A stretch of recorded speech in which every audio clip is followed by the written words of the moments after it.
712 ईस्वी सिंध की धरती पर हुई उस हार के बाद भारत ने खुद को संभाल लिया था। बप्पा रावल और नाग भट्ट प्रथम जैसे वीरों ने पश्चिमी सीमाओं को मजबूत कर दिया था। समय बीतता गया और धीरे धीरे एक विश्वास जन्म लेने लगा कि अब कोई बाहरी शक्ति भारत को आसानी से चुनौती नहीं दे पाएगी। लेकिन इतिहास कभी रुकता नहीं। लगभग 300 साल बीत चुके थे और उत्तर पश्चिम की दिशा में फिर से हलचल शुरू हो चुकी थी। 10वीं शताब्दी के अंत में मध्य एशिया से एक नाम उभरा।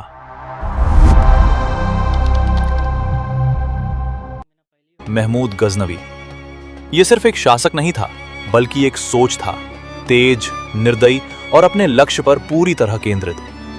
998 से 1030 ईस्वी के बीच उसका शासन फैला और उसकी नजरें टिक चुकी थीं भारत की अपार संपत्ति पर।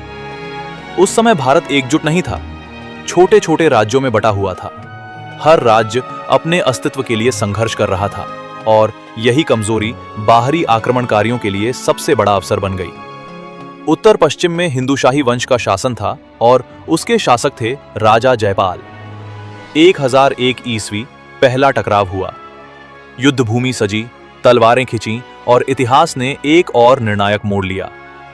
जयपाल ने पूरी शक्ति से मुकाबला किया, लेकिन महमूद की रणनीति और गति के सामने वे टिक नहीं पाए। पराजय इतनी गहरी थी कि कहा जाता है अपमान से व्यथित होकर जयपाल ने स्वयं अग्नि को अपना अंत बना लिया। लेकिन संघर्ष यही खत्म नहीं हुआ। उनके बाद सत्ता संभाली उनके पुत्र आनंदपाल ने। उन्होंने हार नहीं मानी, फिर से सेना संगठित की, फिर से चुनौती दी, लेकिन हर बार एक ही कहानी दोहराई गई। महमूद आता, हमला करता और अपार धन लेकर लौट जाता। यह सिर्फ एक युद्ध नहीं था, यह बार बार होने वाला एक सिलसिला बन चुका था। भारत की धरती पर उसके हमले लगातार गूंजने लगे, हर आक्रमण के साथ एक ही उद्देश्य, लूट और वापसी।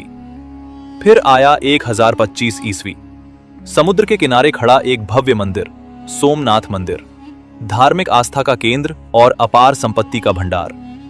महमूद ने लंबी यात्रा तय की, रेगिस्तान पार किए और इस मंदिर तक पहुंच गया। युद्ध हुआ भीषण, लेकिन अंत में मंदिर टूट गया और उसकी संपत्ति गजनी की ओर चल पड़ी। उस दिन सिर्फ एक मंदिर नहीं टूटा था, बल्कि भारत की समृद्धि पर एक गहरा आघात हुआ था।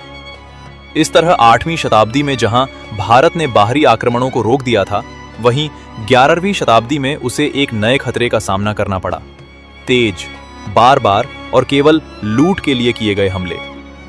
लेकिन इतिहास की यह कहानी अभी अधूरी है, क्योंकि अब आने वाला था एक ऐसा आक्रमणकारी जो सिर्फ लूटने नहीं, बल्कि इस भूमि पर राज करने आया था।